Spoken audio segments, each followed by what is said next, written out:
Good afternoon, or morning, or evening, whenever you are watching this. I am Chad David. I am a therapist, a reverend, and a teacher, and I have a problem committing to one career. I know it's not normal, but that's kind of my thing in life. Fortunately, I've learned that it's okay to be different. Even if people are saying there's something wrong with you, it could be a sign that something better is actually going on. You just haven't found that yet. I learned this lesson in a powerful way 2 years ago. It all started when I had a really intense stomach pain. And it left my stomach feeling bruised and swollen, and like a man, I ignored it until the women in my life forced me to see a doctor after a week of this. When the doctor saw me, his response was, huh, which is not the reaction you want from your doctor, because huh is the sound of I don't know. It turned out, normally with a burst appendix, which he thought was my problem, if it's not removed within 2 to 3 days, you die. I was not dead. Hence his reaction. So he sent me to get an ultrasound done. And there the technician looked at me and looked at what's going on, and suddenly was like, oh, your appendix has burst. You should be dead. Which is a weird thing to be told, but what bothered me was she said it like I did something wrong, like she was angry I was still alive. So I didn't, you should be dead. I didn't know how to respond to that. So it was just like, I'm sorry, I don't know what I'm thinking. And so then I just went to the ER like I was told to, and there the doctors didn't believe the ultrasound technician or her images, because it didn't make sense I should be dead. So I had another ultrasound, had an MRI, and waited 14 hours for a number of doctors to conclude there's something wrong with me. A conclusion I already knew. They decided to keep me overnight, and in the morning is when the fun really began. I woke up to 4 doctors being around my bed, which isn't really that reassuring. And the one doctor stepped forward and said, I am the doctor and these are my interns. And I'm like, all right, interns, that's okay. It's not okay.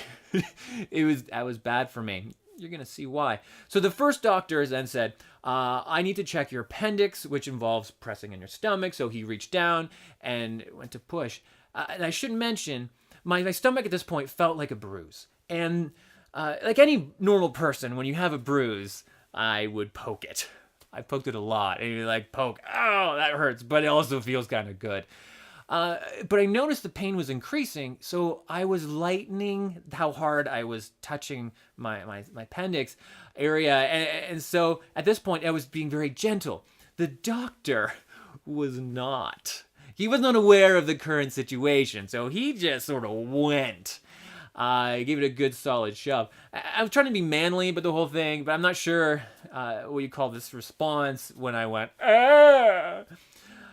What was weird was the doctor asked, did that hurt? Which, like, yes, it did hurt. That's why I made the face and noise. Because that's not how you say you like something. It's not like, oh, this cake is just so, oh. Because that's usually an insult.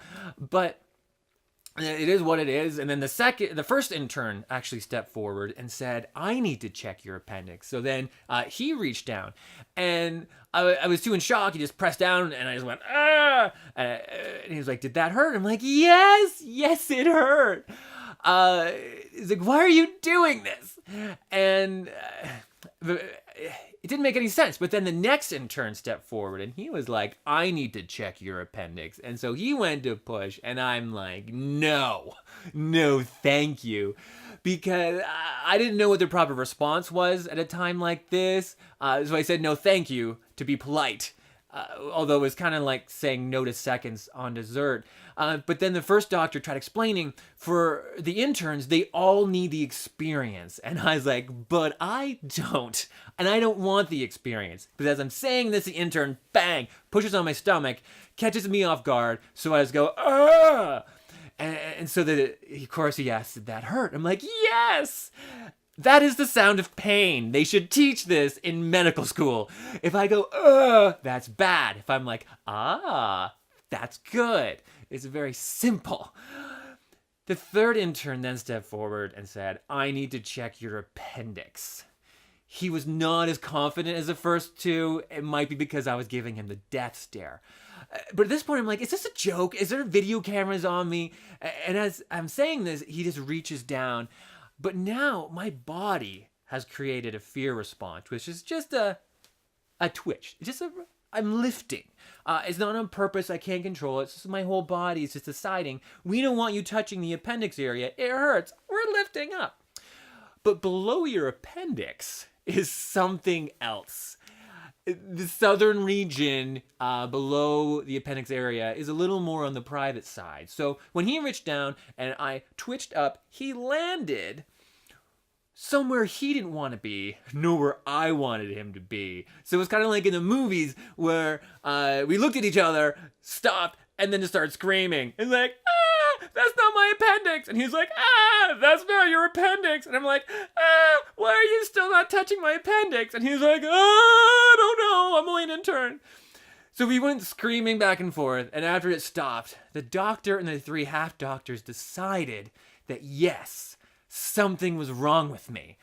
But they didn't make it clear whether it was my stomach issue or just me in general. Later that day, a specialist came in and told me what was happening was my organs had formed a wall around my appendix, trapping in the poison, which was why I was still alive. And I'm like, doctor, what does this mean? He's like, well, it means you have a super body. I was like, what was that? He's like, you have a super body, which is kind of amazing to be told. So he just gave me some antibiotics, and then I ended up leaving the hospital with my appendix still inside of me. I still have it right now. But ultimately, the story helps prove that sometimes it's good not to be normal because something better could be going on. Therefore, I want to leave you with a challenge that whenever you feel down or like you don't feel like you fit in, like you're out of place, ask yourself, where is the good, or what good can come out of this?